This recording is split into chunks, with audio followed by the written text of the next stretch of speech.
Gilgamesh, king of Uruk, was a marvel and a terror, 2/3 god and 1/3 man. He was built of divine clay and sheer bronze strength. He erected the magnificent walls of Uruk, but his glory was shadowed by tyranny. He treated his subjects not as citizens, but as clay in his hands, forcing their sons into endless labor and claiming the city's brides on their wedding nights. The people cried out in agony to the heavens, pleading for a force strong enough to counter their brilliant, arrogant king. The great goddess Aruru heard their lament. Taking up a handful of primordial clay, she mixed it with the saliva of the gods and shaped a man in the desert, a mirror to Gilgamesh's power, Enkidu. He was primal chaos and innocence embodied. With matted hair like grain and a body covered in pelts, Enkidu knew nothing of cities or human laws. He drank water alongside the gazelles, pulled wolves from the traps, and protected the wild herds from hunters. He was the wilderness itself. A hunter, terrified by this brute of nature, sought Gilgamesh's help. The king dispatched a sacred harlot, Shamat, to civilize the wild man. She spent 7 days and 7 nights with Enkidu, teaching him to eat bread, drink beer, and wear clothes. When he finally stood up and looked back at the herds they scattered, he was no longer one of them.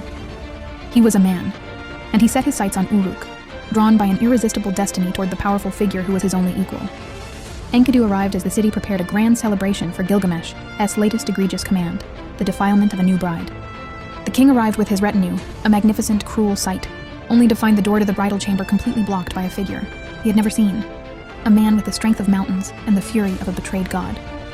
"You will go no further, king of Uruk," Enkidu roared. "I am here to protect the innocent from your cruelty." Gilgamesh's face contorted in a blinding rage. He had finally met resistance, and it was glorious. They locked together instantly. The ground shuddered beneath their feet as they fought, a whirlwind of muscle, dust, and crashing stone. They were two great bulls goring each other, shattering the doorposts and shaking the colossal walls of Uruk. The fight was furious, desperate, and perfect. Gilgamesh threw all his divine power into the struggle, but Enkidu met it with untamed force. Neither warrior yielded an inch. Finally, Gilgamesh staggered back, breathing heavily, completely spent. He looked at Enkidu, not with hatred, but with a sudden, overwhelming joy. He was no longer alone. He had found his other half, the brother his soul had always craved. Enkidu, too, felt the immense, terrifying relief of finding his purpose. They embraced, their former fury instantly transformed into unbreakable love. To solidify their bond, Gilgamesh proposed an undertaking worthy of their combined might.